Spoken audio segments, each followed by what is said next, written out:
পুরীতে জগন্নাথ দর্শন তো হলো, সমুদ্রের স্নানও হলো, স্বর্গদ্বারের মার্কেটিং, খাজা কেনাও কমপ্লিট। তাহলে এই যাত্রায় সাইট সিনটাই বা বাকি থাকে কেন?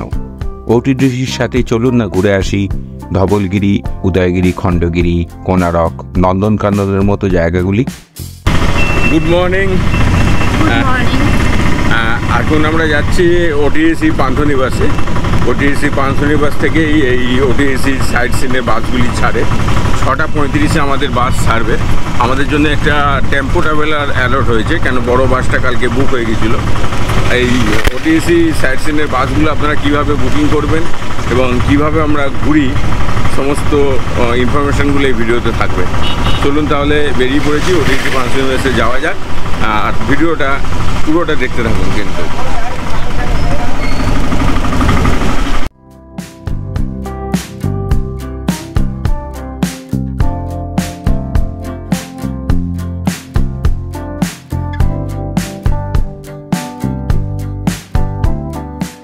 सबसे पहले आप लोग मंगला माँ का मंदिर पड़ेगा राइट साइड। पूरी सिटी के अंदर जो लोग आते हैं और सिटी को जो लोग छोड़ते हैं, यहाँ पर ये मंगला माँ को दर्शन करके जाते हैं।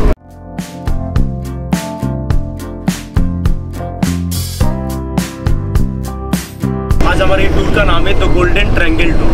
The golden triangle tour of Orissa, यानी उड़ीसा का एक स्वर्ण त्रिभुज सफर आज हम लोग सब घूमने के लिए निकल चुके हैं।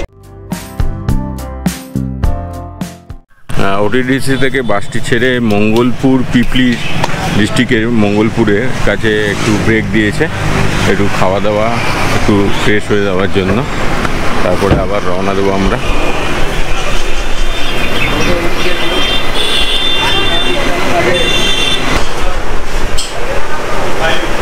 एक दीजिए जल्दी। हाँ ये वाला खाना जिलेबी है। चलो खाओ खाना जिलेबी। এটা উড়িষ্যার ছানা জিলেবি। ওই একটা রসবড়া, একটা আমাদের পান্তুয়ার টেস্ট, সব মিলেমিশে ভালোই লাগবে। বাকিদের খাওয়া হয়ে গেছে।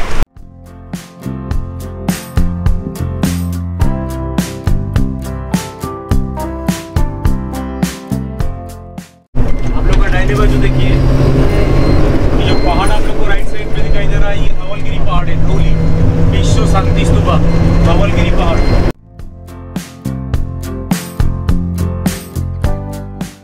ধবলগিরি পাহাড়ের উচ্চতা হলো 420 ফুট।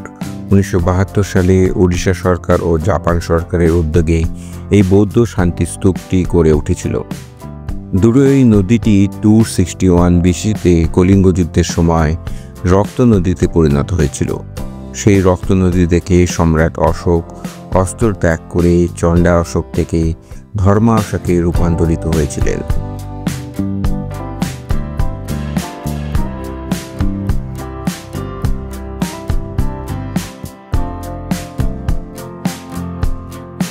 भुवनेश्वर का सबसे बड़ा वाला शिव जी का मंदिर, अभी लिंगराज मंदिर हम लोग दर्शन करेंगे।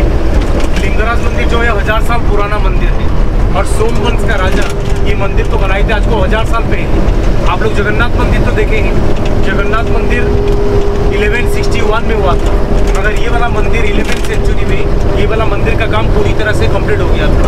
सोमवंश का राजा जजाति केसरी, ललाटेंदु केसरी और अनंत केसरी, तीनों राजा ने मिलकर ये लिंगराज मंदिर को बनाए थे। मंदिर का काम शुरुआत हुआ था 10th सेंचुरी को और ख़त्म हुआ 11th सेंचुरी। 100 साल का समय लगा था, क्योंकि मंदिर तीनों पीढ़ी पर हुआ था, इसलिए 100 साल का समय लग गया था इस मंदिर का काम को पूरा करने के लिए। आज तक आप लोग जितना भी शिवलिंग देखेंगे, सबका राजा यहाँ पर बैठेंगे, क्योंकि यहाँ पर खाली शंकर भगवान पूजा नहीं पाते हैं, शिव और विष्णु एक साथ एक शिला के अंदर यहाँ पर पूजा होती है। यहाँ पर कोई मूर्ति नहीं है, यहाँ पर कोई मूर्ति नहीं है, कोई शिवलिंग नहीं है। यहाँ पर शंकर भगवान का सालग्राम पूजा होता है। एक बार आप लोग पूजा करेंगे तो 2 देवता को आप लोग पूजा करेंगे, शिव और विष्णु 2 देवता को पूजा करेंगे। और यहाँ पर मंदिर के अंदर जब आप लोग प्रवेश करेंगे, मंदिर का जो कॉम्पाउंड है, जो कैंपस है, वो कैंपस के अंदर 108 मंदिर है। আমরা এখন এসেছি লিঙ্গরাজ টেম্পলে, ভুবনেশ্বরের লিঙ্গরাজ টেম্পল, বহু প্রাচীন শিব মন্দির। এই ভেতরে পুরীর মন্দিরের মতোই ক্যামেরা বা ফোন, মোবাইল ফোন এসব অ্যালাও না, তাই জন্য ভেতরের ছবি আপনাদের খুব স্বাভাবিকভাবে দেখাতে পারছি না। লিঙ্গরাজ টেম্পল দর্শন করে এসে আবার আপনাদের সাথে দেখা হচ্ছে।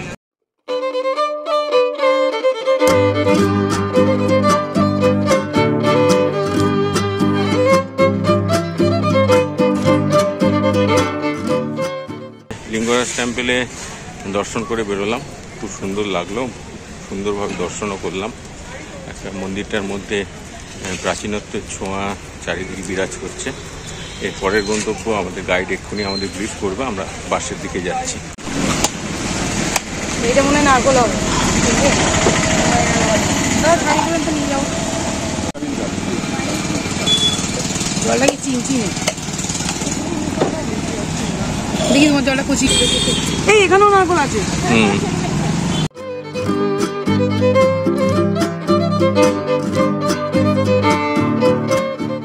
गाड़ी से उतरने के बाद आप लोग का लेफ्ट साइड आप लोग का बाईं तरफ से पड़ेगा खंडगिरी पहाड़ और दाईं तरफ से पड़ेगा उदयगिरी पहाड़। दोनों पहाड़ बिल्कुल आमने सामने। आज को 2000 साल पहले सम्राट खारेबेल ने ये सब पहाड़ के ऊपर गुम्फा को बनाए थे। यहाँ पर आप लोग को देखना है केव्स, कुछ गुम्फा आप लोग को देखना है।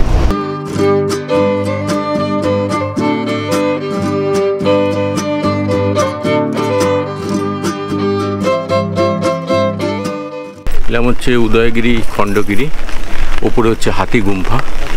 হাতি গুম্ফা থেকে এসে আবার নিচে নেবে, আপনারা ওদিকে উঠতে পারেন, নাহলে একটা বারান্দা আছে সেখান থেকেও আপনারা খণ্ডগিরি দেখতে পারেন। চলুন আগে হাতি গুম্ফাটা দেখি, বেশ খানিকটা উঁচু, স্লোপিং করা আছে, কোনো অসুবিধা হচ্ছে না।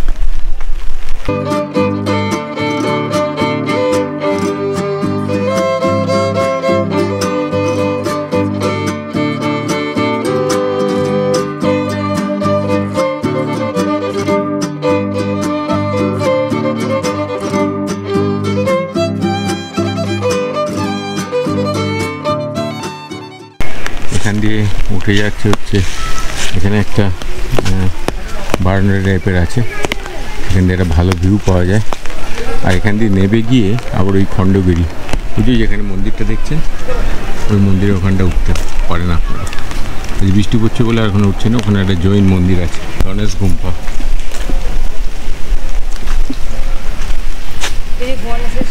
হ্যাঁ, হাতির মূর্তি সব। এই উদয়গিরির একদম ছাদে চলে এসেছি, ওই পাশে খণ্ডগিরি দেখা যাচ্ছে দেখুন। আর এখান থেকে ভুবনেশ্বর শহরের একটা সুন্দর ভিউ পাওয়া যাচ্ছে দেখুন। উদয়গিরিকে সানরাইজ হিলও বলা হয়, কারণ ভুবনেশ্বর শহরে সূর্যের প্রথম কিরণ পড়ে এই পাহাড়ে। সেন বংশের রাজারা এই পাহাড় থেকেই পাথর নিয়ে ভুবনেশ্বরের বিভিন্ন জায়গায় শিব মন্দির করে তুলেছিল।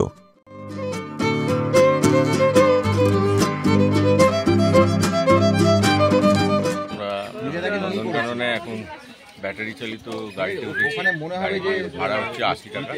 পুরো চিড়িয়াখানাটা আপনাদের এটা এই ব্যাটারি চালিত গাড়িটি ঘুরে দেখাবে। এরপরে সাফারির জন্য আলাদা গাড়ি অ্যালট হবে, সেখান থেকে আমরা সাফারিতে যাব।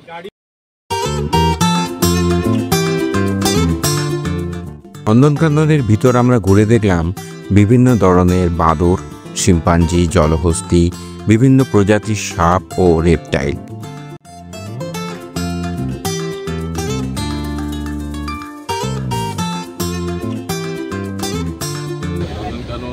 বাস সাফারি শুরু হয়ে গেল, জঙ্গল সাফারি।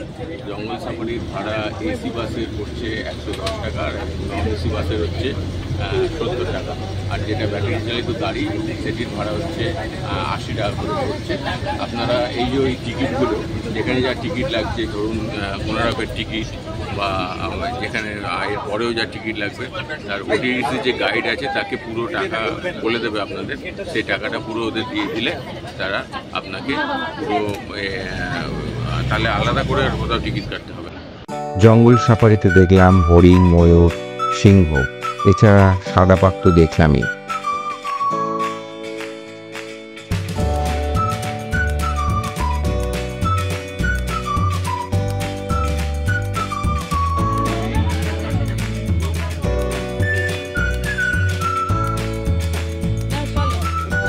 নন্দনকানন জু দেখা এখানেই কমপ্লিট, ভালোই লাগলো। এরপরে একটা রেস্টুরেন্টে খাওয়া দাওয়া করবো, করে আবার আমরা বাসে ফিরে যাব। তারপর সেখান থেকে বেশ কিছুটা গিয়ে আমরা কোনরাক দর্শন করবো।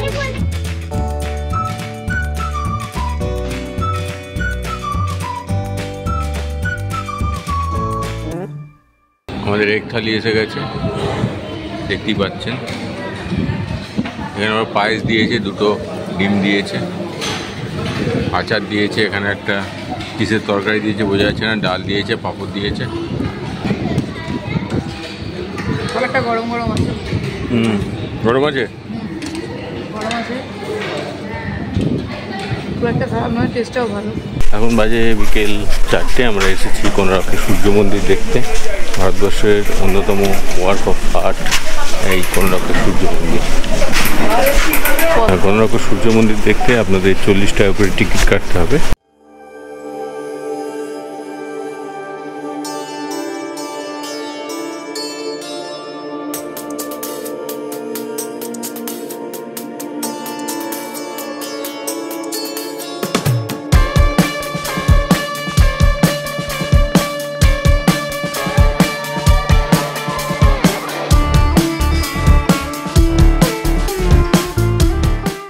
তেরোশো শতাব্দীতে নির্মিত এই মন্দির, এটি ভারতের সপ্তম আশ্চর্যের একটি।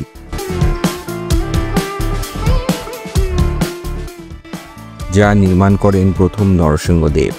কোনারক সূর্য মন্দিরের উচ্চতা 857 ফুট। মন্দিরটি বিশাল একটি রথের আকারে নির্মিত। এই মন্দিরে আছে অষ্টপ্রহর সময় জানার জন্য সূর্য ঘড়ি।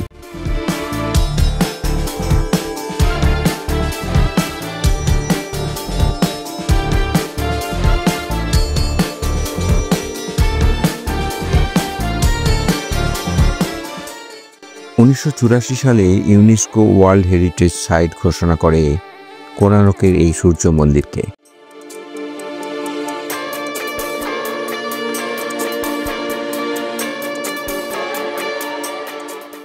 গাড়ি থেকেই দেখে নিলাম চন্দ্রভাগা বিচ।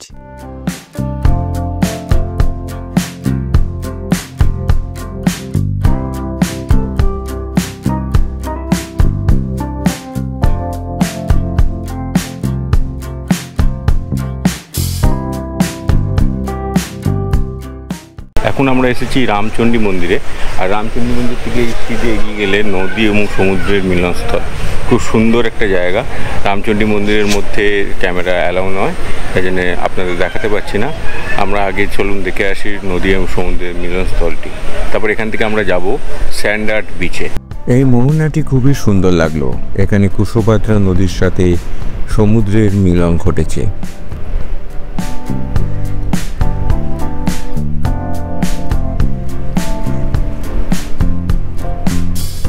পুরী থেকে ওটিডিসির কন্ট্যাক্ট করা বিভিন্ন ট্যুরের বিবরণ ও প্রাইস লিস্ট আমি স্ক্রিনে দিয়ে দিলাম।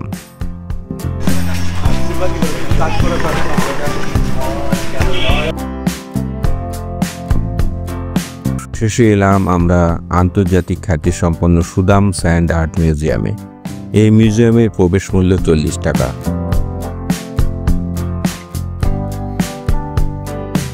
এটি ভারতবর্ষের প্রথম লাইভ স্যান্ড আর্ট মিউজিয়াম।